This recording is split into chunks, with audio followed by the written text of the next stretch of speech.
I only knew one grandmother, my mother's mother.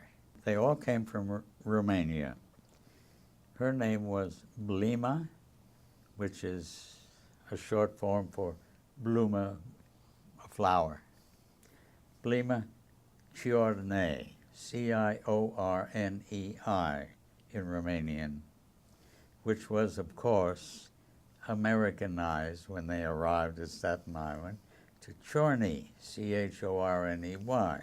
She had married and had two daughters, my mother and my mother's slightly younger sister.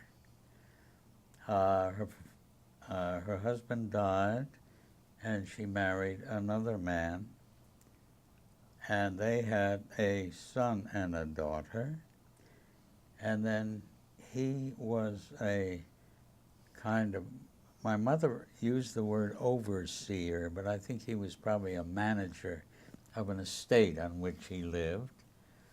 And coming home one evening with a large amount of money, a payroll to pay off all the staff, he was robbed and murdered, which left her with two of hers and two of theirs. She remarried, and the gentleman she married, whose name was Ciornei, brought with him two sons. So now there's two of hers, two of his, and two of theirs. So she brought 5 of the 6 kids over with her when she came to this country. And I wrote a piece about her called The Progenitrix, because I always thought of her as the founder of the family. She brought them from Romania. I think the town was called Vaslui, and it was in the western portion of Romania. She had a kind of tobacco and wine shop that she used to have and run, and that was the source of her income.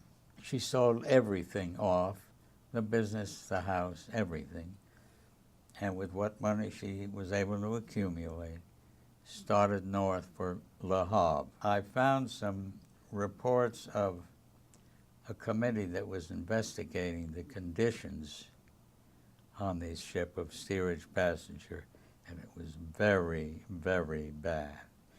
The bottom of the ship, they had set poles up and maybe 6 layers of bunks filling up the whole steerage portion of the ship. Water was salt water, very little food.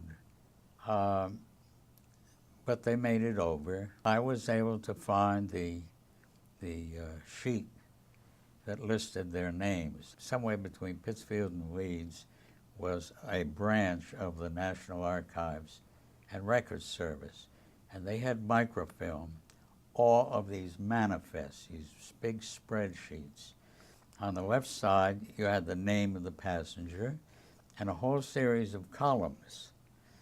And at the head end of these columns, they wanted your name, your date of birth, your nationality, what language or languages you spoke, all of this stuff. If you had ever gotten married while you were still married, and I can imagine the answer to that. And I noticed on theirs, there were the initials LPC, which I found out stood for likely public charge, because she didn't have any money. She gets over, and the person who was supposed to meet them, I think it was a brother-in-law, who was supposed to meet them, didn't show up the day they came. So I can imagine the terror that went with it, because coming from a country where a uniform meant that they would be harassed, and here they're surrounded by it in a country whose language they didn't speak, knew nothing about, and they are set aside. They are not brought in.